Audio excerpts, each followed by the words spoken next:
बीवी बार बार माँ पर इल्जाम लगाए जा रही थी और शौहर बार बार अपनी बीवी को हद में रहने का कह रहा था, लेकिन बीवी चुप होने का नाम ही नहीं ले रही थी।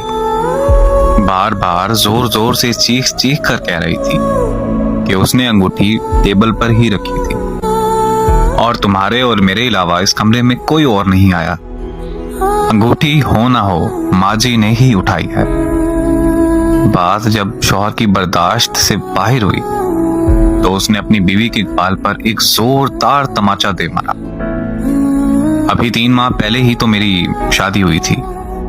बीवी से शौहर का तमाचा बर्दाश्त ना हुआ, वो घर छोड़कर जाने लगी और जाते जाते शौहर से एक सवाल पूछा कि तुम्हें अपनी माँ पर इतना यकीन क्यों है।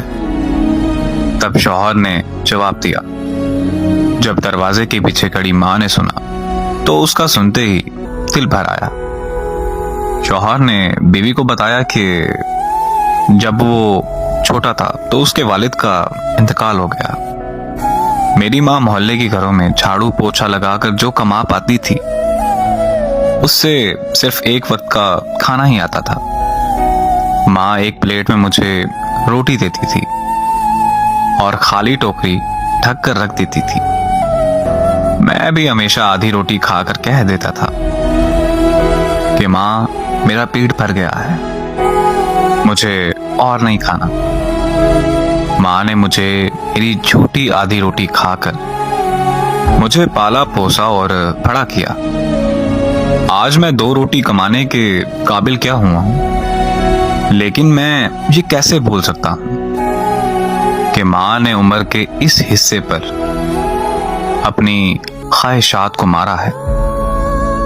वो माँ आज उम्र के इस हिस्से पर अंगूठी की कैसे भूखी होगी, ये तो मैं कभी सोच भी नहीं सकता।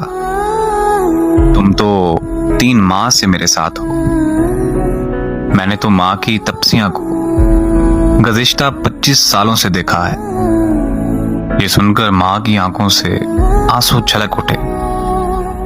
वो समझ नहीं पा रही थी कि बेटा इसकी आधी रोटी का कर्ज चुका रहा है या वो बेटे की आधी रोटी का कर्ज।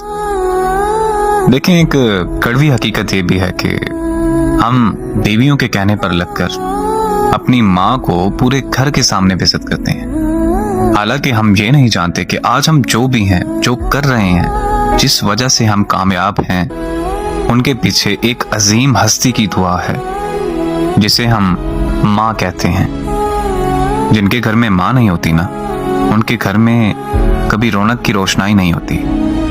एक बूढ़ी माँ तुमसे क्या चाहेगी? उसने अपनी उम्र की इस हिस्से में अपनी ख्वाहिशात का क्या इजहार करना।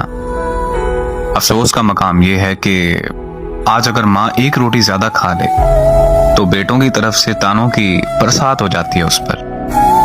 तुम उस माँ की बेकदरी कर रहे हो जिसने तुम पर पूरी जिंदगी लगा दी अपनी। बस यार, कहने को तो बहुत कुछ है, लेकिन बस इतना कहूंगा कि अपनी जीती हुई माँ की कदर कर लें। ये वो जन्नत है जो आपको मरने के बाद भी नहीं मिलनी। अल्लाह पाक सबकी माँओं को सलामत रखे। आमीन।